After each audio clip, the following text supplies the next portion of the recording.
is Lucy Njue, and I'm a certified fundraising executive, as well as I work as a proposal development consultant.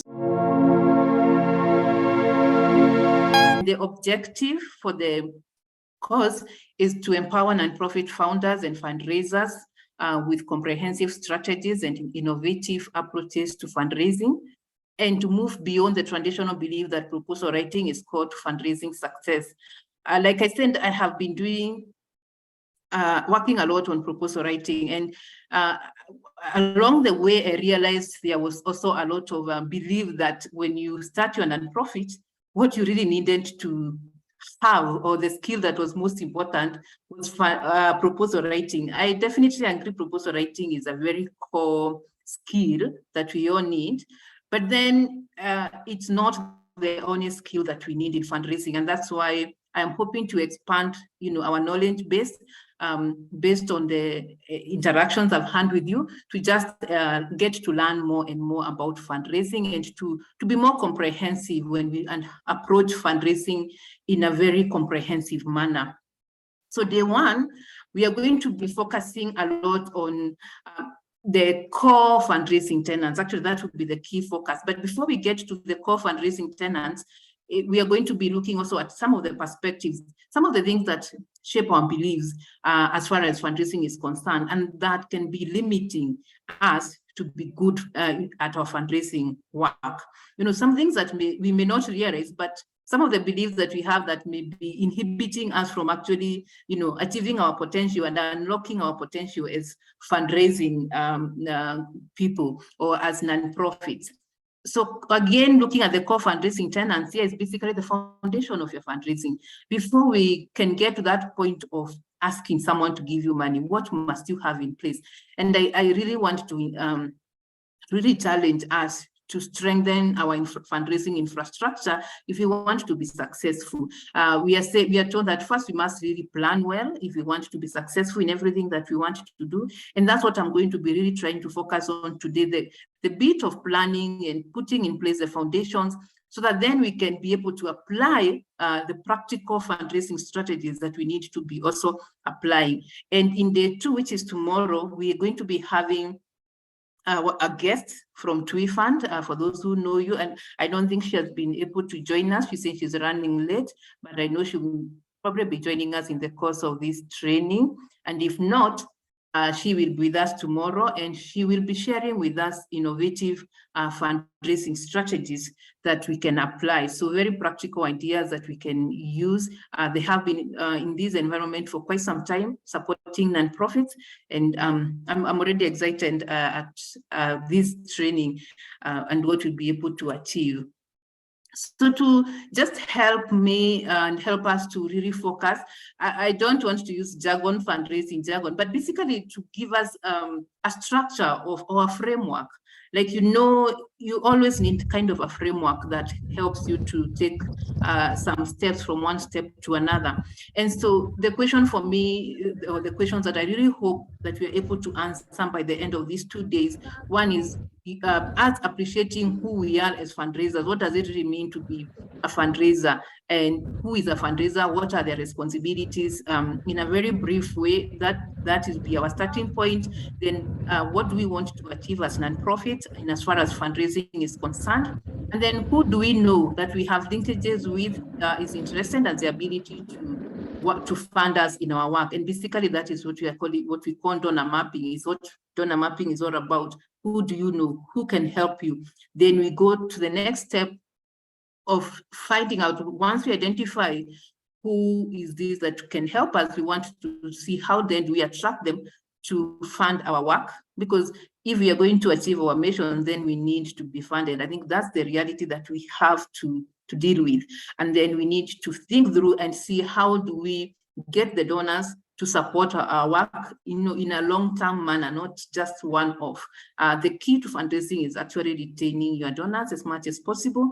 So again, we'll be really looking at donor retention strategies to ensure that we remain sustainable in our work, and we continue doing, implementing our work, doing what we are supposed to do, impacting the society, because as nonprofits, our our goal is really to impact and to transform lives. And so I really hope by the end of these 2 days or this training, we will all have some ideas and be able to pick up some things that we can actually do to help us in this journey. What basically I've presented is in one way or another what we call the fundraising cycle, where you start and up to the end, to the point that you're able to retain your donors. I'm just trying to break it in very simple ones. So just as a starting point, this is what we believe in as an organization, and we believe that the grassroots organizations are better placed, and if they are well equipped, they're the better place to really solve our problems.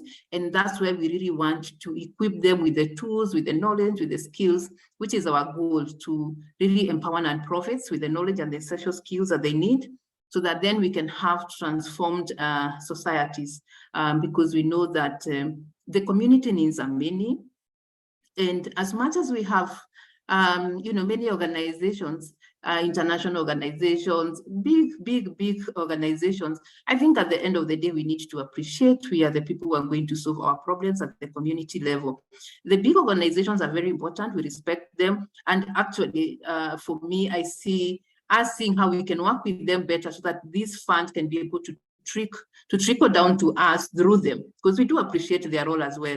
But for us, we also have a very big role at the community, at the grassroots level, to be able to, transform lives. And that is what this program is basically focused on. And for those who do not know me, I think I briefly introduced myself. Let me just take a few minutes to introduce who I am. I'm a certified fundraising executive. And I'm proud to say that, because for those who have been with me, the last time we held these sessions, I was not a certified executive. So I'm happy, I'm grateful. It's been a journey of trying to understand the highest standards of fundraising. And so in June this year, I got certified. And as I was saying, I'm very excited to share some of the things that I learned. I am a proposal development consultant with 14 years of experience. I've been working with humanitarian and within the humanitarian and the development sector for the last 14 years. So I have quite an experience. I've designed projects in different sectors. I've worked for health, for education, for gender-related programming, for the youth, for food security, you just name it. I've been there. I've worked in various capacities, as well as consultant in doing evaluations, assessments, but most importantly in grant proposal writing, which is what I say is where I thrive best. So I've worked with various organizations, both international, local, universities, NGOs, and also interacted with donors, all kinds of donors, USA, DECO, Global Fund, UNHCR, as well as foundations. So I bring this experience, and I think it's always important when you start talking, so that you get to know where I'm coming from. And in my experience, I've interacted a lot with small grassroots nonprofits. And what has really inspired me, and I promise you the last slide I'm talking about this, but what has really inspired me is that the work that is done by grassroots organization comes with a lot of passion. I've seen a lot of passion with people, a lot of people dedicated and giving their everything, their thoughts, their ideas. And I just fell in love with this idea. Despite having worked with international organizations, and I say there's nothing wrong with that, I have learned a lot from them, which I think should also be transferred and come down to the grassroots organizations. And but for me, it's a passion. It's the they look small, but I think we are doing huge things with a lot of impact. And that is what I really want to see, not die, but progress. And along the way, I became a national coordinator for a grassroots organization. And I think this is where really my journey as a fundraiser started, because it was so difficult. It was one of those experiences I don't even like remembering. But then again, that is what really challenged me to want to learn more about fundraising. So from struggling if you have read my book, I think I wrote a lot about how I never used to sleep writing proposals, morning, evening, you're writing proposals to big funders. And I was so convinced that they should fund, because we had this very great idea. We were focusing on HIV/AIDS people. We really had the heart for them. And so our idea was so good that I thought everyone should sincerely be able to see this idea and fund us. And what I did not understand then is that the idea is not enough. There's so much more. And along the way, I have been able to understand fundraising and been successful in raising millions of dollars for nonprofits. And so when I started this training and I sat down with a lot of founders and I saw the struggles, it just reminded me of where I was. And that is what I really hope, that through my failures, through my struggles, through my journey of learning, that I'm able to shorten the journey for you and the learning curve, and together we can be able to form a community where we learn from each other, and we don't have to struggle. We don't have to spend all our energy writing proposals that no one opens, that no one reads, because in the first place, we have not set the infrastructure that we need to have for us even to be able to apply for grants. And that is what I really want us to, make sure by the end of these 2 days, we are able to see ourselves clearly and what we need to do, and not just to write proposals. And I hope we are together up to there. And now I just want to look at who are we as fundraisers, and just to hear from you. I think it would be very interesting to hear from you. What comes to mind when you think of fundraising?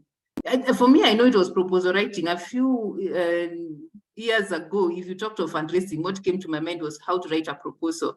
And we are shaped by our beliefs. So I ended up writing a lot of proposals, which was a good thing, because it really sharpened my skills for sure to be able to do what I do.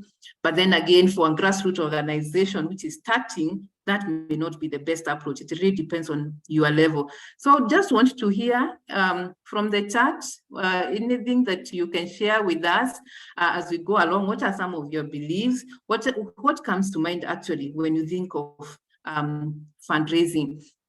For me, it was a lot about proposal writing, like I said, 10 years ago. It was a lot. I felt like fundraising was also more of begging, like you're asking for help, like you are so much in need, you need help.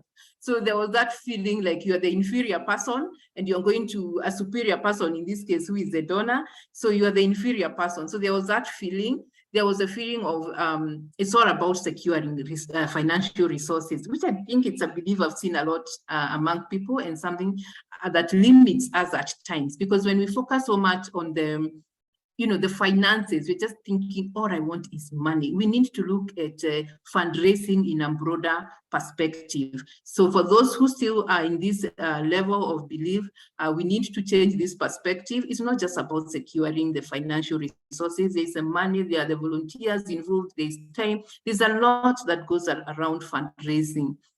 Of course, 10 years ago, I believe that fundraising was about writing proposals. I thought it was a standalone activity. So I almost died in the process, working alone, thinking through projects, writing proposals, doing what I thought was the right thing to do for the organization. And so, fundraising cannot be a standalone activity. And we'll look into some of the things as we go along. I think you'll be able to appreciate that it's really an integrated activity within your organization. I've seen some cases where organizations, they hire a fundraising executive, or what is commonly called a development officer, and they expect them to just perform miracles. It's a standalone, it's you to figure it out, and it's a very wrong way of approaching fundraising. So I want us to also change that perspective. And of course, nonprofit, there's also this belief, or this the thought that it is the organization that is asking, or the recipient. It's us as grassroots organization that are the beneficiary. We are the only beneficiary of fundraising, or the resources that are given to us, which is not the case. I think it's a very noble activity that benefits a whole ecosystem of people, and I'm going to be sharing more on that. I just want to see what is in the chat. What comes to mind? Mobilizing for funds. You see, we just, and that's acceptable, because we are always thinking, where can we get funds? That at times we even put too much focus on funds. Fundraising is the ability to convince and give her to fund an initiative. with the aim of bringing back a successful result and accountability to each coin used. Wow, I like that definition. Thank you for sharing that. Esther, sourcing for funds, yes, definitely is part of it. Sourcing for funds is key. Fundraising is seeking for support to help needy communities. Thank you, Mzungu, for that comment. Actually, I only know about writing proposals. Mary Ngaruma, thank you. I think I should clap for you. That is so sincere, and I saw it when I did my first course. And for those who bought, I know I said this at some point, I realized many people bought my course for proposal writing, thinking it was the answer to their fundraising problems. So I understand, I feel you. But don't worry, that's why we are here today. It is a collective team action of mobilizing resources. It can be in kind, volunteer, time, and finance. Local fundraising also helps to break the dependency levels of CBO to one's international donors. Thank you so much, Dennis, for that comprehensive feedback. I think we also have digital marketing. Oh, sure, there's also digital marketing as part of fundraising. So it's really a comprehensive, very comprehensive approach. And thank you so much for sharing your ideas. Okay. Yeah, so I was just asking, what are some of the beliefs that you think could be limiting us in our fundraising journey? I think it's something that we need to think about. I have shared some of the ones that I know. If someone has other belief that you think is really making us not to fundraise in the right way, please feel free to share with us.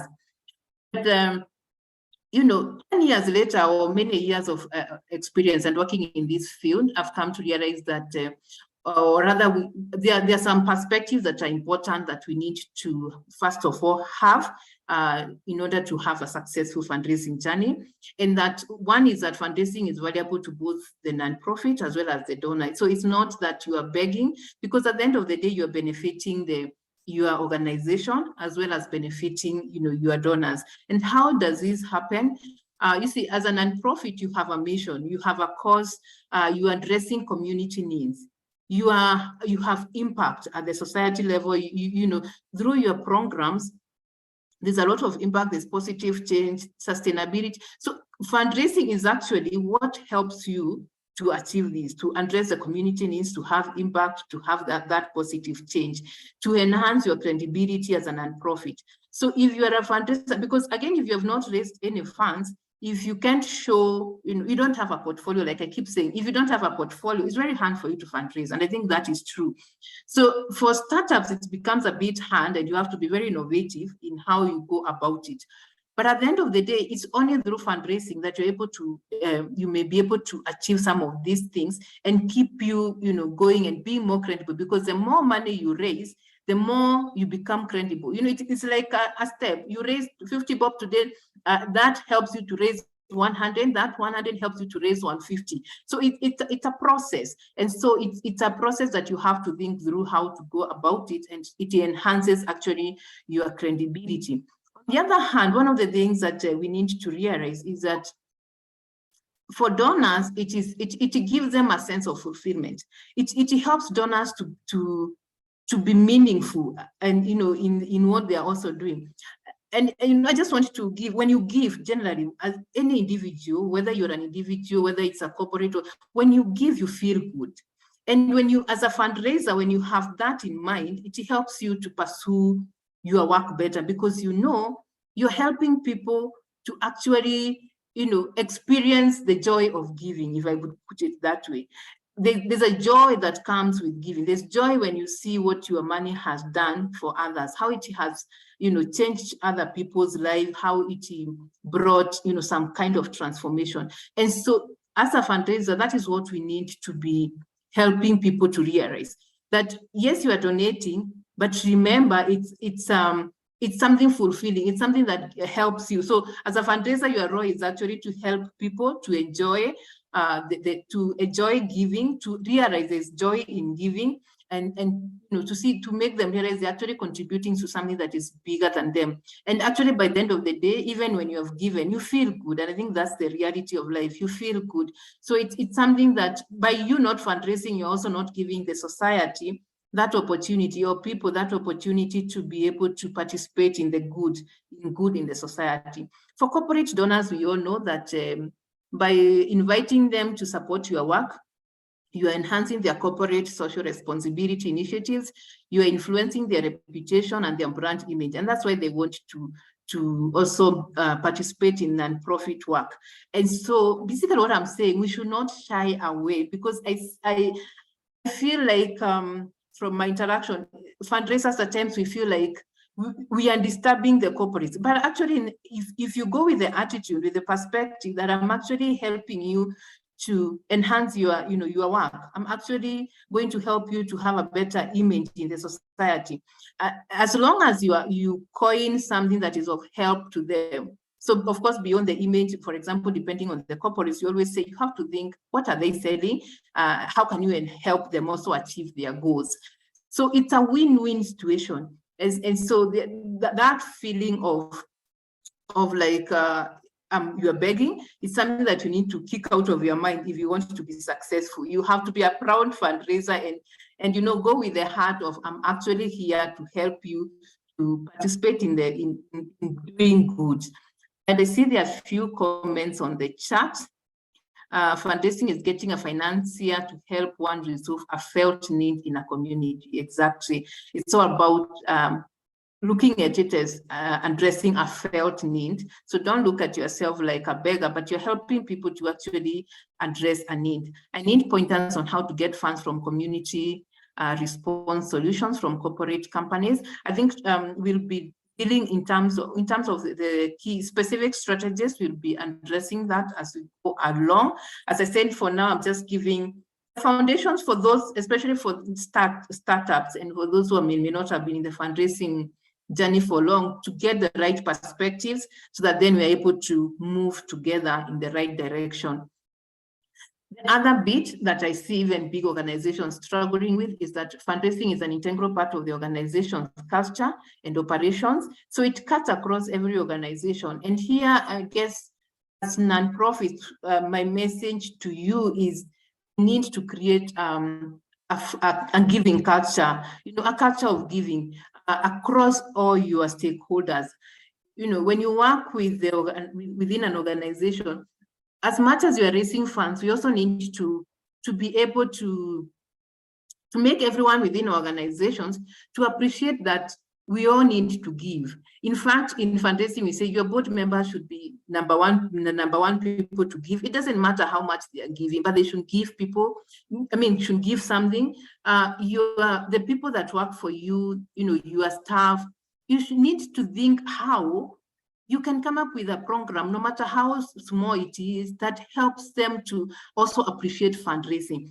And when you do some of these small things, what happens is that the whole organization appreciates giving, sees the joy of giving. And so even as we are looking for funds from outside, it's something that we have also experienced. So cultivating a culture of giving, for me, I feel it's one of those things that we do not do so well.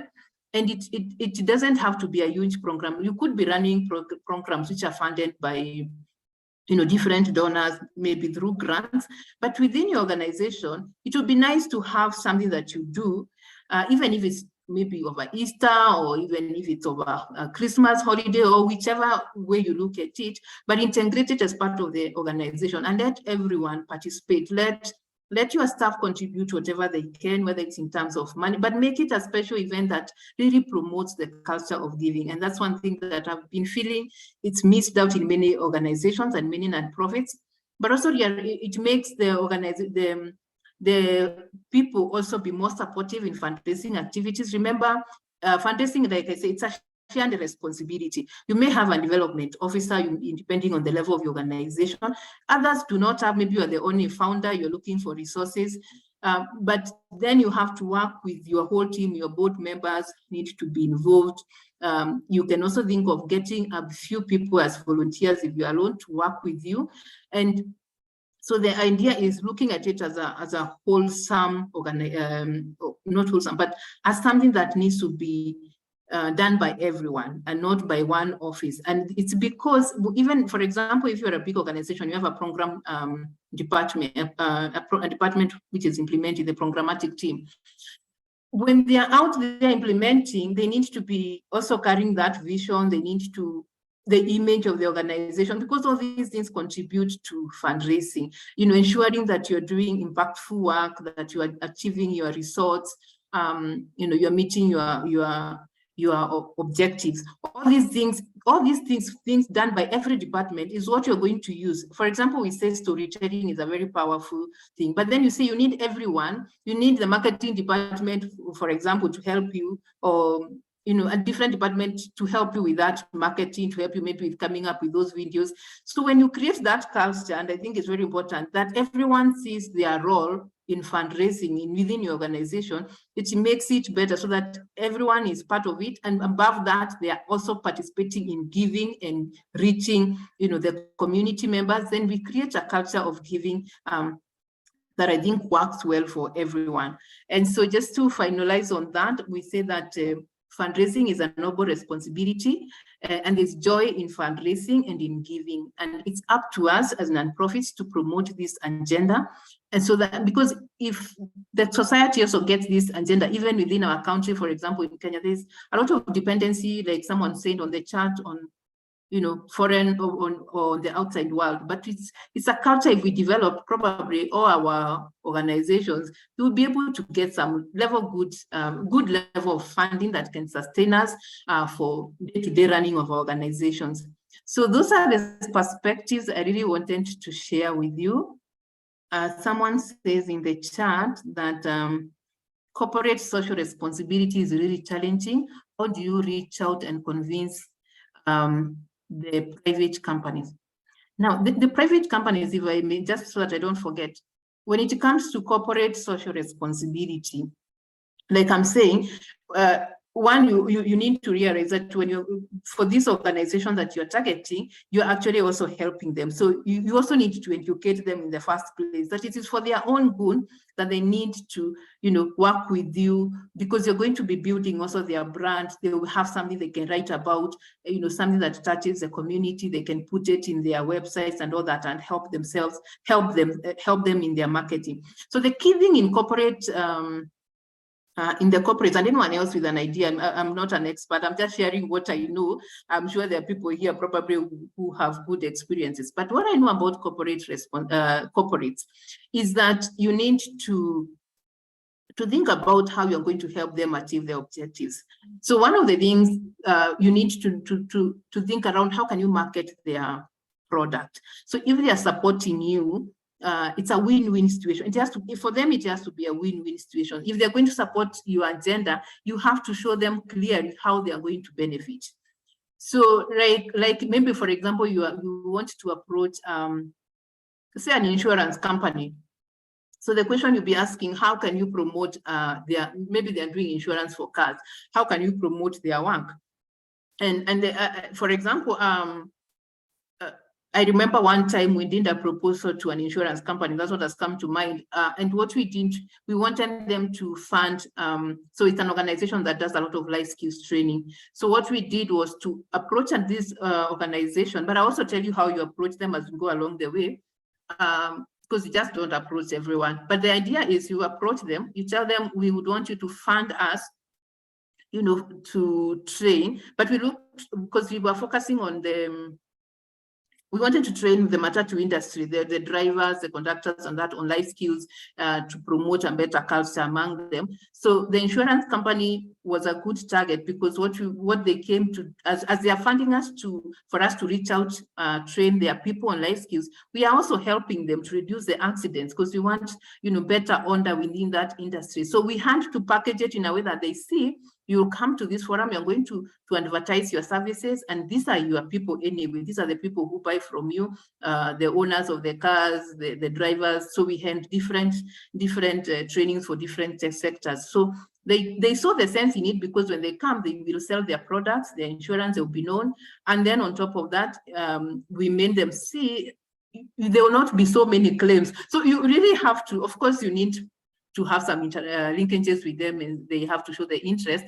But basically, it's showing them the win-win situation. And it worked well. It ended up being a good partnership. They saw the value that we brought to them. We saw the value because they helped us to achieve our objective.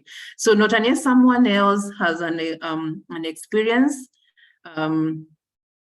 you can share with us. I can see for CSR, it has to be a win-win. For sure, that one has to be a win-win. Don't wake up, go to a corporate organization asking for funding if you cannot think through how they are going to benefit. Unfortunately, that's how it is, or fortunately. So you have to understand the company's goals and values before you approach a company about a CSR. It is important to understand their business goals and values.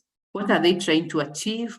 What are they passionate about? Once you have a good understanding of their priorities, you can tailor your pitch to appeal to them. Totally agree. It's a win-win situation, and that's where donor research comes in. And I think that's the next thing I'm going to be talking about, because who do you target is a big question. Who do you go to ask for this support? And yeah, thank you so much for your participation. So just to summarize this, so as fundraisers, we are responsible for organizations, remember that, to help them to realize their missions. We are also responsible for the donors to help them fulfill their gift intentions, and that's very important. We need to make sure most donors will be very specific. This is how I want my money used. So therefore, you have to be careful to make sure that if there are very clear specifications that the money is used to the latter as the donor wished. And of course, you're responsible to the beneficiaries for representing their needs. It's you who is representing the community needs, writing about the community needs, going to the donors. So you are actually responsible for those 3 key people.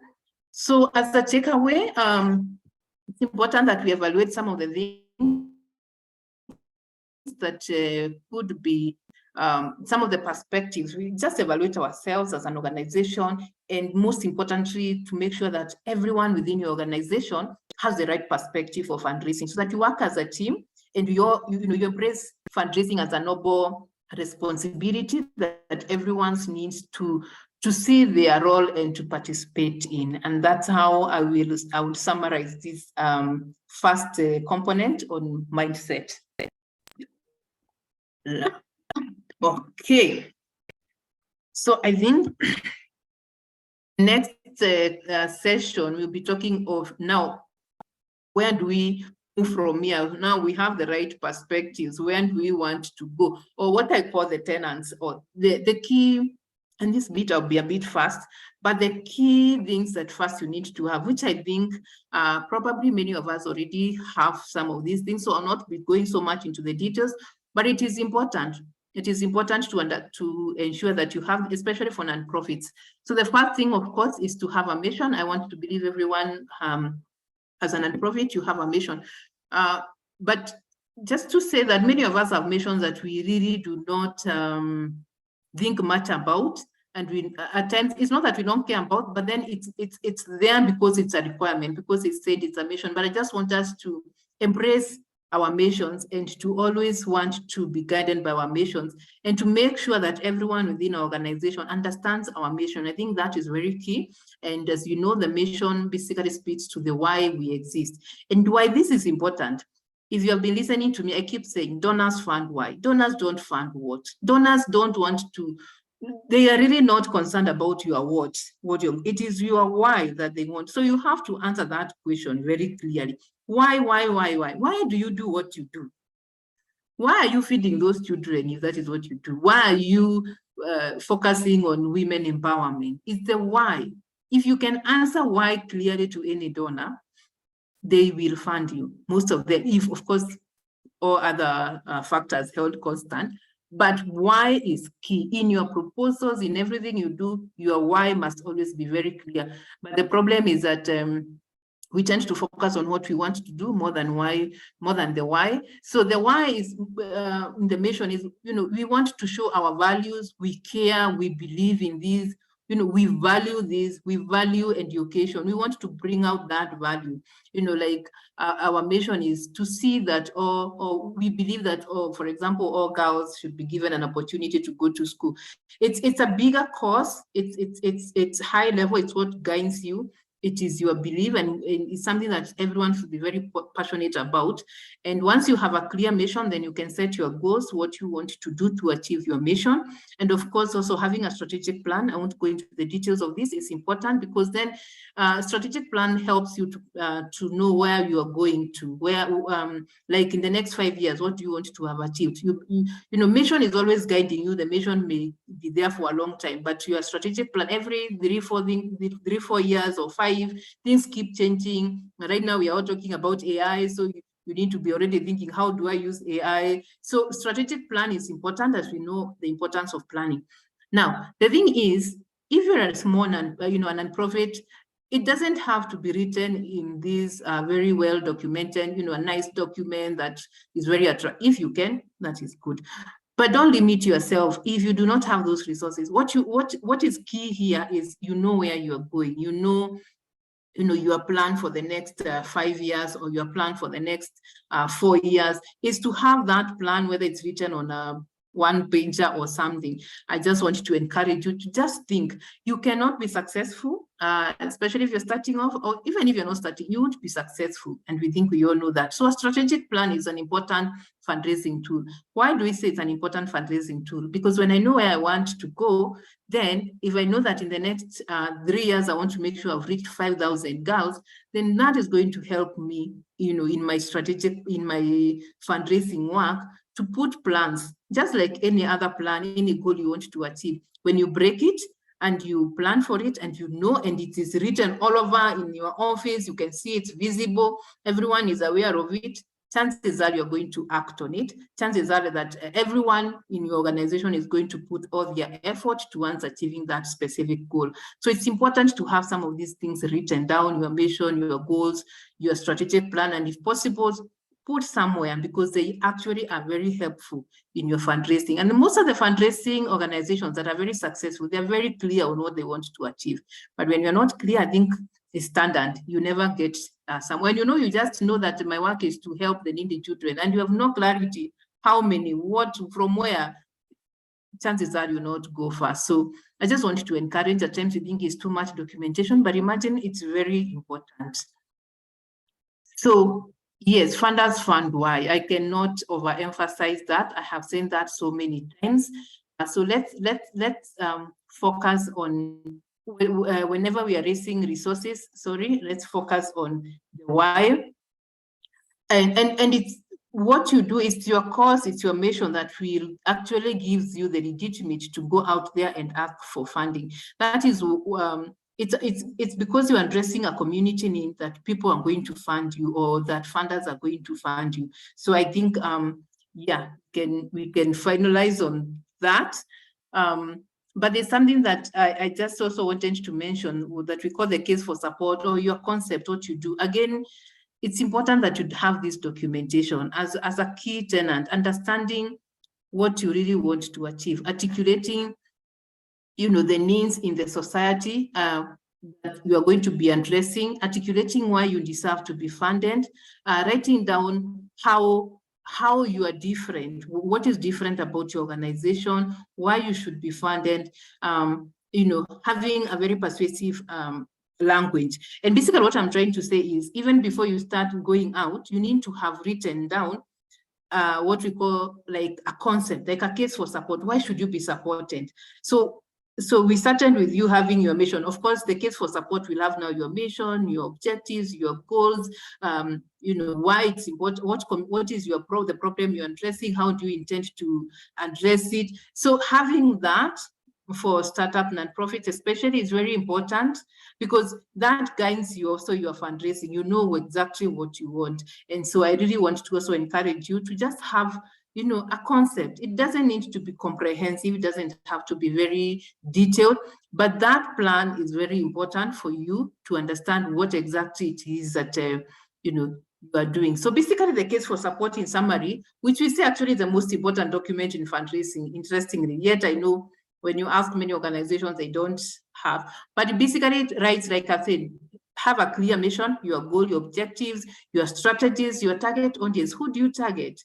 I've talked to many founders, They are in the community. They are passionate about everything.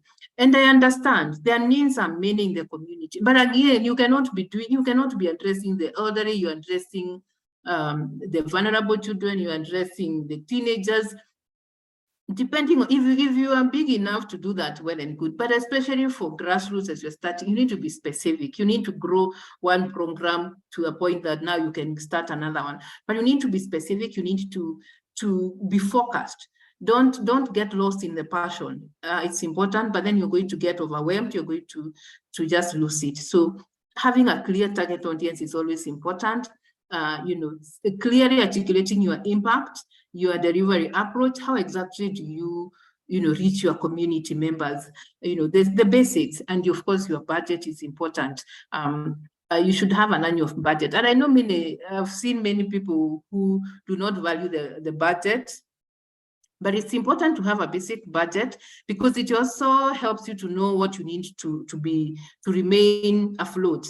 So a very basic to run the basic, maybe the very basic programs. So you see in fundraising or in your organization, there are those basic things that you should be able to continue doing, but then you can also have grants that come now to support a very specific activity. Like a grant maybe is coming, it's very specific. Usually grants are very specific objectives, specific strategy are very specific. So that is specific and may not, at times may not be part of your budget per se, but there's what we call like your operational budget that you need to ensure that you have minimum amount of money that you need to survive, to pay your basic stuff with or without grants coming through. I know it's tough, it's hard, and that is where being able to now do fundraising beyond grant writing comes in through your events, through the innovative idea that tomorrow I'm sure will be highlighted, quite a number of them, but that's where it really comes. But it starts by having a very clear case for support, and for those with a clear case for support who have been in existence for long, what you need therefore is then to keep examining, because it's a developing, or it's a live document that you keep developing, examining it, seeing what you need to change here and there. And basically, your grant proposal is like a case for support. We use very persuasive language. We write about all these things. So when you ask for a grant proposal, it actually helps us to lay out our case for support and to justify why we need to be funded. Okay, just wanted to look at some of the charts that are coming. Sorry. Someone says, they say you must sing other people's song. Your song nobody will want to hear. Is this true? I think Mzungu, I should give you a chance to speak and exactly tell us that you must sing other people's song. Your song nobody will want to hear. I don't quite agree, but maybe someone else can say that. I think for me in fundraising that you need to understand your donors so well and understand what they really want before you can even go out to them. And I think as you go along, like you understand who you approach. If you're approaching the right person, by the time you're approaching them, the probability of funding you is supposed to be quite high. It's not 100%, there's no guarantee, there's no 100% guarantee. But I think if you follow some steps of making sure that you're getting to the right person, because we also don't want to change our values. The thing is about matching your values and their values. It's ensuring that the person you're going to believes in your cause, understands you, sees your value. And that can only come if we invest a lot on what we call relationship, cultivation of donors. And I think it's a step that I'm coming to, and maybe that will help us to address that. There's a comment, the staff, volunteers, board members participating in fundraising. Staff come for employment, volunteers need exposure. Sorry, staff come for employment, volunteers need exposure, and board members have private interests. Combining the three remain challenging. Recruitment, get the right personnel is a tall order. I hear you totally. Now, staff come for employment. Let's start from there. That is very true. What we are asking staff to do is not to support a big project. For me, the staff, and someone, that's my opinion, is promoting a culture of giving, which I think everyone in this society, we need to promote. We need to encourage people to give some more. And I think partly why we are so much dependent on the West is because we don't have a culture of giving. There could be many reasons. Of course, there's black tax in Africa. We have many problems. At times, it's not that we don't want to give. But I also think there's an opportunity to promote the giving within our society. And so that is how I'm looking at the stuff. It's not necessarily even to come and fund our work. So for example, I used to work for an organization where every Easter we would just go to we'd go to a home as staff. And it was up to us to agree as staff what we want to do to give. And I thought it was a very good culture, because then we understand, even when you're borrowing money, what it really, not really borrowing, sorry for using, when we're trying to raise funds, what it really means. But it makes us to appreciate better what is giving and why we should, and makes you feel good. So it's promoting that culture within the staffing, not necessarily the staff funding what you do as an organization, but promoting a culture of giving. But that has a positive impact at the end of the day in fundraising for your organization, because when staff understand what it means to give and they have experienced the joy of giving, that perspective, I believe, also changes how they approach fundraising. So that was what I was trying to say. Now, volunteers, they need exposure and board members. Now, it depends on how you're looking at volunteers. I think in our environment, we tend to look at volunteers as these young people who have graduated. Yeah, for those, there are a lot of training is needed, but any kind of volunteers you need to train. But there are people like, I know we don't have very strong volunteer programs in our communities, but even your board members are actually volunteers, because you don't get them. Like you said, they have their own interests. We really don't, they're not paid by the organization. So they're actually volunteers as well. In a bigger fundraising, if you look at them from a fundraising perspective, they're volunteers. So the volunteers need a lot of training. That's important, but they can be very helpful also in terms of your fundraising, depending on how you engage. And I think that's a whole topic by itself. And I know it's because in our country, the volunteer program is really not that much well developed. Most of the time, we just get people to come and assist us here and there in our activities, but you can actually work with volunteers in fundraising. For example, when you're doing events, you can get them to assist in a lot of administrative work. So it's how you look at it. Because if it's a volunteer coming to learn a different skill, then that's not a volunteer in fundraising, that's different. So they just want training. But whichever way, people can really help you. Even your colleagues that may not be working for an organization, like when you're a founder and you're starting, at times you just need a team of people to help you raise some resources for a cause that you're very passionate about. Remember, they may not raise so much money, but you can call your colleagues, for example, to go out in the community and build a house for maybe someone. They give their time. Those are volunteers as well, and they help you, especially when you're starting, before you become big. And when you're building your portfolio, like I said, you have to build your portfolio. You have to be innovative. You have to look at local resources. You might have to go to the local businesses around you and tell them to donate maybe $100 for your school or for an initiative you're doing. So it's those very basic things that I'm talking about, especially for those who are building a portfolio. As you become, as you grow, of course, your strategies change. But at the end of the day, your board members should be they play a very important role. If you have the right board members who are trained, who know what governance and what it is to be a board member. Actually, as a board member, not ideally, but there's a rule that they should actually give in whichever way. They should give some money, they should give some of their time, some of their resources. They should be very actively involved in your work. But if you have board members who are too busy with their interests, it means then you have the wrong people, because they are supposed to be people who are very much interested in the cause that you're trying to pursue, and therefore they will be there to help you. But I also understand it's really a hard thing, because you're not paying them, and everyone has their own interests. So there's a podcast that they say, fundraising is messy. I think it to some extent is true, but that's something that we have to keep, cultivating, changing, trying to motivate your board members, getting them to get involved as much as possible, so that they support, the organization. But yes, I do understand it can be very tough. And John Ganga saying for the budget, you need to scale down on organizational overheads and focus on the beneficiaries' allocations.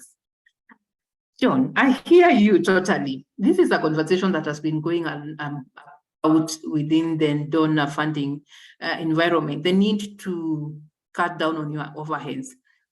Definitely, it's something that has been advocated for a very long time, but it's also something that brings in a bit of controversy because overheads are important as well.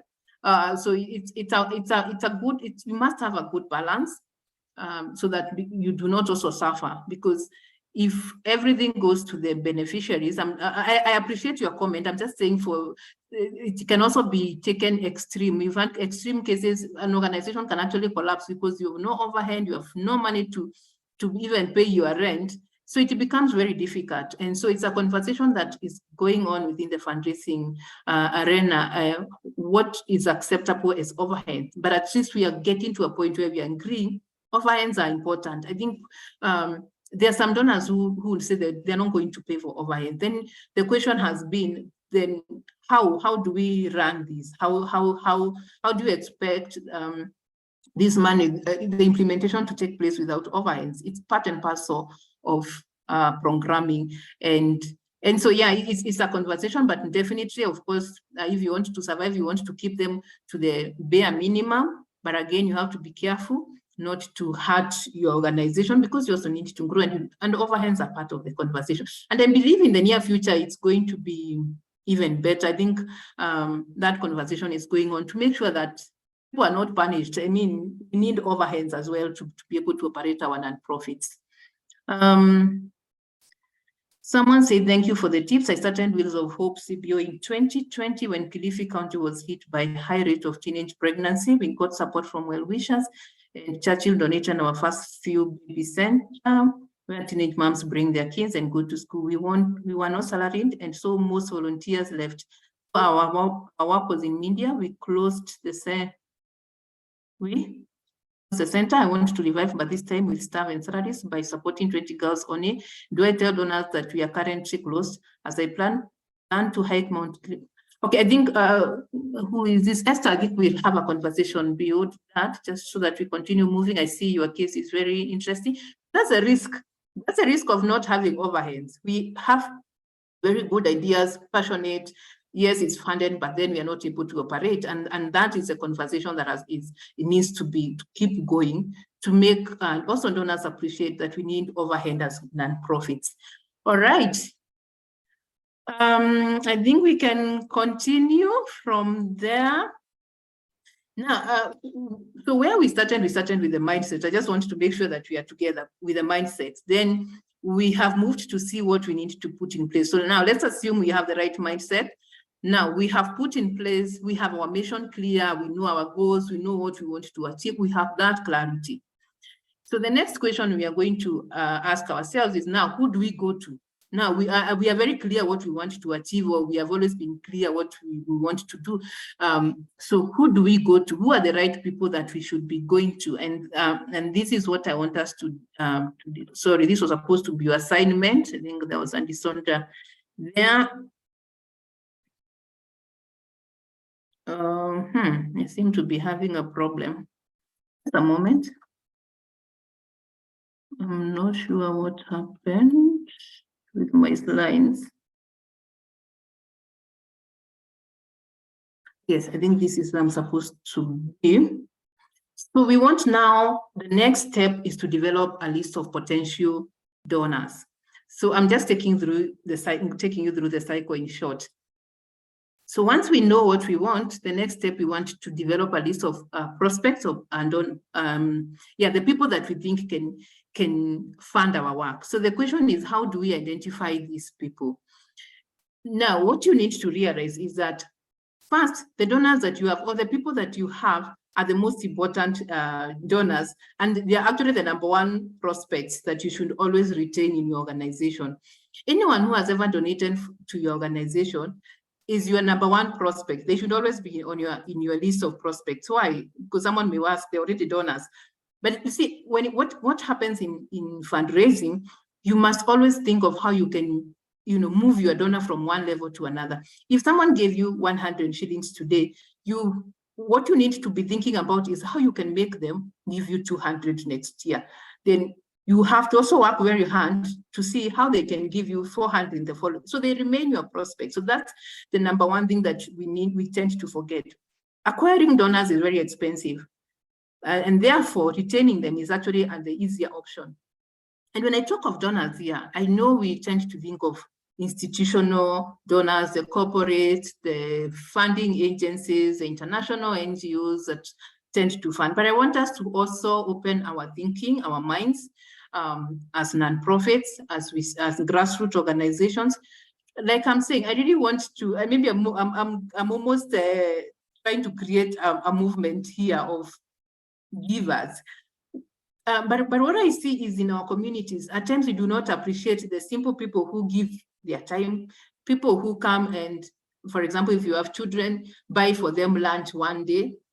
That is your donor. That's someone you could cultivate their relationship, and they could end up doing so much for you. So let's focus on anyone. It could be an individual. That's what I'm trying to say. It could be an agency. It could be a corporate, it could be an international organization. So when you think of donors, be broad, open your mind to think beyond. And each one of them is going to have a different strategy. And that's where the tricky comes in fundraising.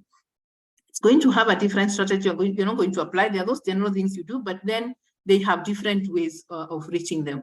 And everyone is important. Those people, for example, the individuals that you may have convinced to be supporting some of your work, maybe you are running a home, those individuals are the ones who help you to run your very basic budget, and they may be the ones who are helping you to remain afloat. So they're very important, and you need to keep track of them. You need to retain them. So those are your number one potential prospects for higher giving. That's what we say. So focus a lot on anyone who has ever given to your organization. An organization or a funder who gave you any amount of funding, even if it's maybe an international donor, that person, keep them. Even when they drop and tell you, maybe I'm not able to fund you, please keep them and keep communicating to them. Keep informing them of your progress, what you are doing. Never lose a donor, and they will remain there until they come back. That's the rule. So you keep them in your communication, you keep them informed, telling them, appreciating what they did for your organization, how they started you off, whatever it is, but just be sincere and keep them.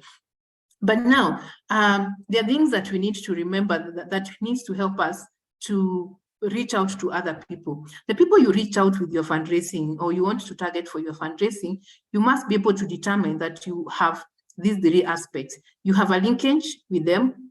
They have shown some interest in your work, and they have the ability to fund. Whether it's an individual, whether it's a corporate, whether it's what, you need to score them. We actually say qualify. You need to qualify them.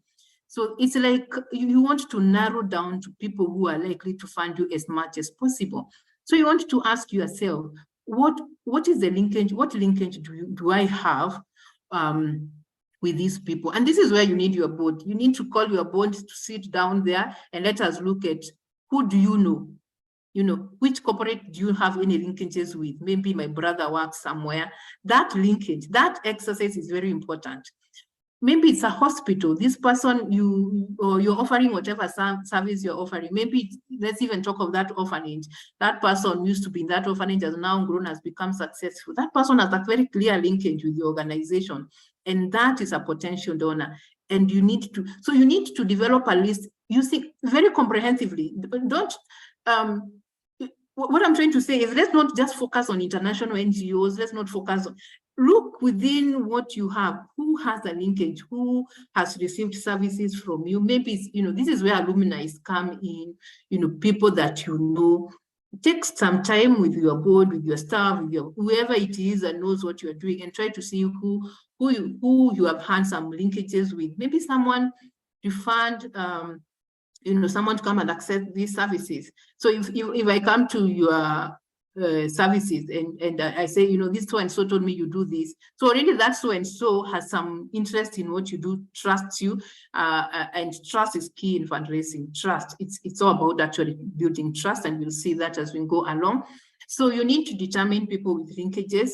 And those are the people you approach. So before you go to a corporate, ask yourself, what linkage do I have with them? How do I even get there? Because you can't just write a letter to a corporate with absolute no linkage. You're just wasting your time. And I'm sorry to say that, but that's the reality. And I see that a lot. Interest. Is this person, is this agency, is this corporate interested in your activity? Of what interest is it to them? You see, like when I was saying, you have to show them something that is of value to them. So you go to an insurance company and you're telling about food, you have to show the connection. Maybe you're talking about malnutrition. What is the connection? I'm not saying there's no connection. I'm just saying you have to think deeper. What is the connection between what you are doing and what this company that you want to target, or this individual that you want to target, what are their interests? So how do you know some people who have interest? If, for example, you've done an event and someone showed up in your event or in your activities, they have expressed interest, that's a clear way of showing interest. You do a social media, you post a video about your work in the community, and some people just react and they're very grateful and they are so proud of what you are doing. Those are potential donors. They may just fund one person or one activity, but those are potential donors, and it's a list of people that you need to develop. It's a list of donors or a base of donors. You know, those very small donors, we need to think about them as non-profits within this country, and not just to focus on the very big organizations. And especially when you also, not even especially, whether you are slightly bigger with grants, I think it's important that we start developing also, you know, what we call the annual giving programs, like individual donors, small donors. So someone who shows a lot of interest, that's someone that you want to see whether you can engage them, to see maybe it's a sponsorship program you have. So you want to reach out and find out whether they would be interested in you know, funding. I'm not sure what time it is. Okay, whether they may be interested in sponsoring one child. But then again, before we get to the asking, there's a process, there's another step before you get to the asking. At this point, you are just mapping them out. So you have identified this one has an interest. This one, we can reach them through this corporate. If we talk to one of our board members, has a brother there. So you've seen that linkage, you have seen the interest. Another indicator could be, has a history of giving to this organization and similar organizations. So, and this is where networking is important. Who is funding who? Who is funding similar work to what you are doing? So being able to find out who are the corporates, who are they funding, and if they are funding a similar agenda, can they fund my work? So that's an organization with interest. And in short, you are looking at also their missions and all that. Their ability to fund. Of course, there are some people they may have the interest and the linkages, but they may not have the ability to fund. So you want to ask whether they have given to other nonprofits. Do they have a CSR? You know, if it's an individual, do they have the resources? Yeah, so you need to find out that. Have they given to other nonprofit organizations? You want to find out, maybe they're in retirement and they are more willing to fund. So they have the ability. So those are some of the factors that you look to. So once you have looked at all these factors, then you can be able at least to have a list of potential. And then now we can start planning the next steps, because the next step is not going to ask them to fund you. Now, the next step is actually trying to cultivate a relationship with them, but we'll get there. But this, I find this very key, because we tend to at times just not put so much effort in terms of identifying and mapping out potential donors. And so we end up wasting a lot of time. So this is an exercise I would really wish that we all could be able to undertake, research about these donors, find out about their past, what they have done. Once you have this list now, you go into details of really understanding them, of knowing them much more. What kind of work, what do they value, what do they not value? You know, explore those, also explore there are so many donor, the portals, you know, the fund for NGOs and all that. Some of those platforms are good to just know who funds what. But I don't know, maybe someone should share the experience when it comes to just writing grants to some of these, to respond to this cause. I may be wrong, but I think I'm right. Not unless you have a connection, some kind of like I've said, linkage, you can establish a clear linkage, interest, and ability. It's very hard for you to get funding by just throwing your proposal. So there's a lot of work that needs to go behind the scenes. And this is what we basically, the message I'm trying to pass across. Actually, when you look at the fundraising cycle, before you come to a point where you can ask, you can write a proposal or request for funding, or even visit someone and directly ask them to support you, it is a process. It requires you to have really done a lot of work, a lot of homework, cultivated a relationship, so that even by the time you're asking them, they're even expecting that you'd ask. In fact, they're wondering, in fact, please send that proposal. You've never sent, because you've had meetings and you've shared with them your stories on social media, on email. They know what they can see your impact. They can see you have done so much. They're already wondering, how can I support these people? They are so good at what they do.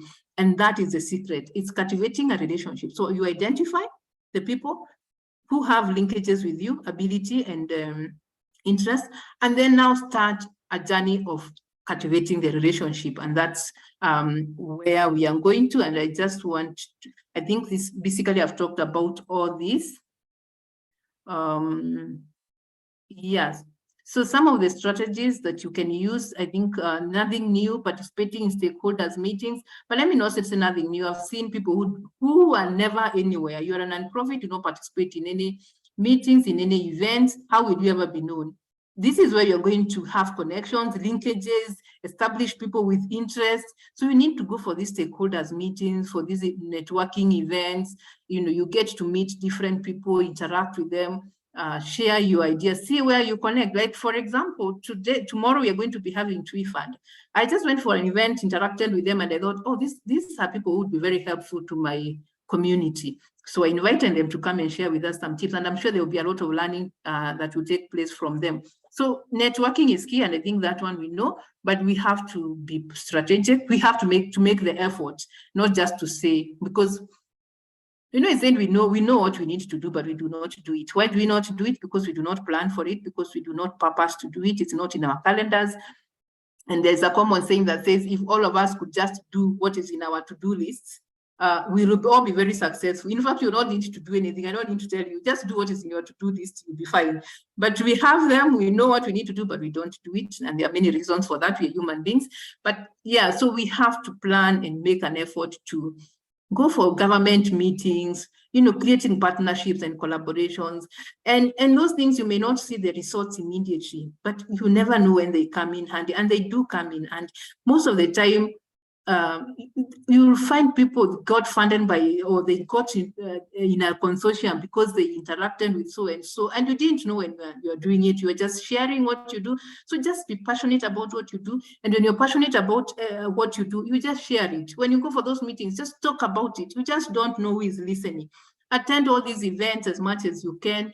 The ones that you think are very strategic for you, even if it means paying some money, please invest and go. And this is the core of fundraising: networking, getting people with linkages, getting people who are likely to connect with your cause, and then cultivating the relationship.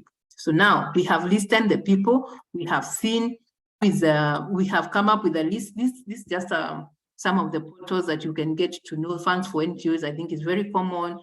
We have the grants.gov for US government. We have DivX, developmental, and there are so many nowadays. If you Google about portals for grants, or where grants are announced, you'll come across them. They're there. But that just helps you to see, who do you know? You might go to funds for NGO, then you find a foundation and like, oh, this foundation.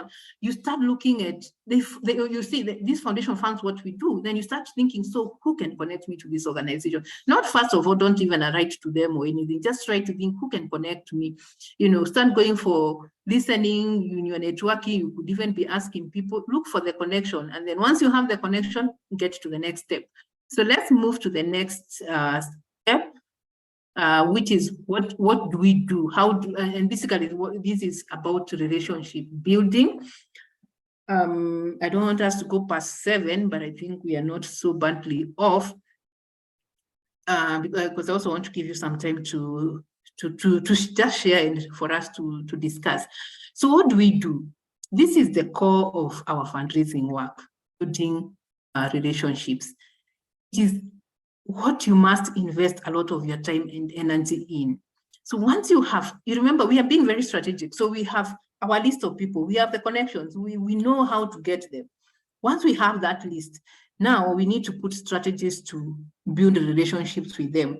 So this is where you take a lot of time, because what you want to do is that donor to appreciate your cause.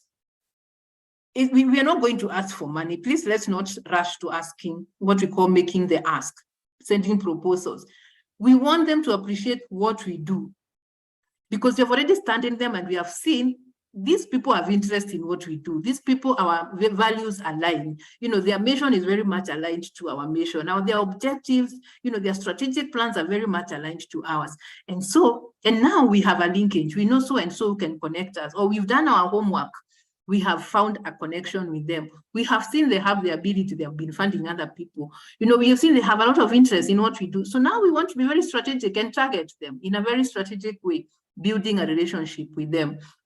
So you take your time, and this is where you see it's like you're making deposits. So in fundraising, you have to look at it from, you have to, for you, it's like a bank account. For you to go and withdraw the money, you need first of all to have deposited, isn't it?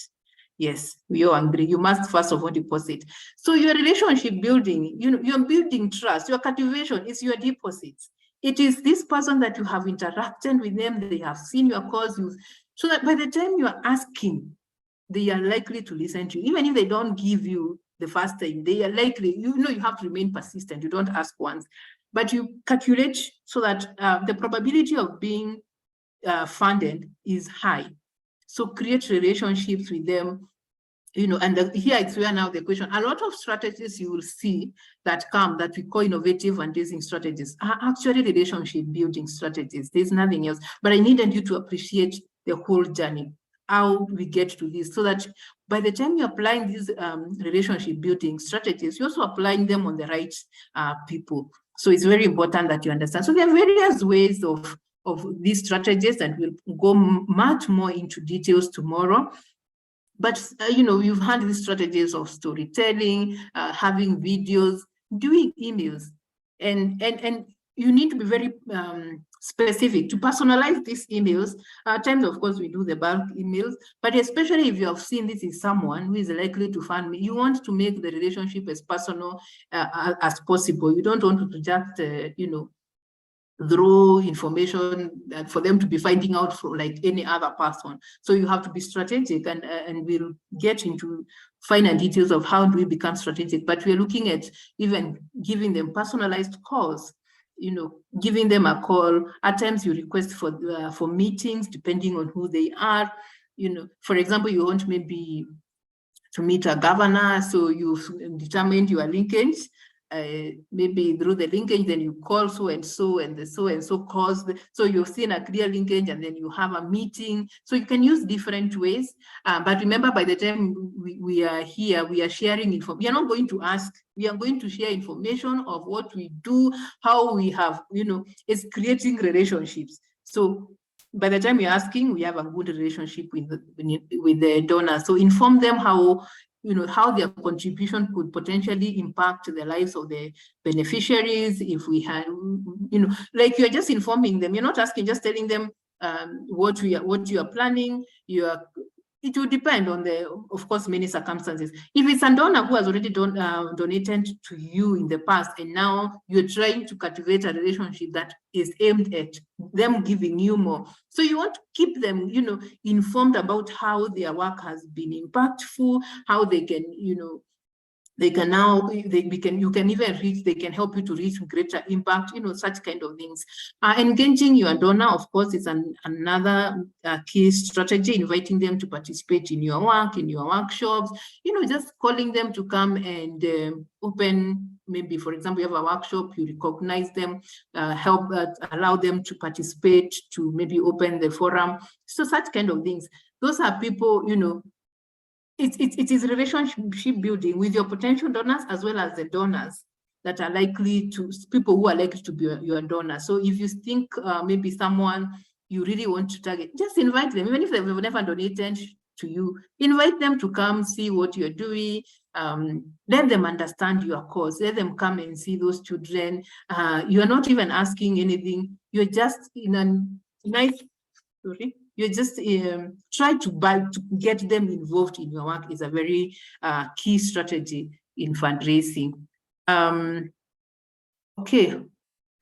Of course, relationship building, when someone gives, even if they give, no matter how small amount of money they give you, you always have to be very quick to say thank you, to recognize what they have given, because you're creating a relationship. Don't forget to move them to the next level.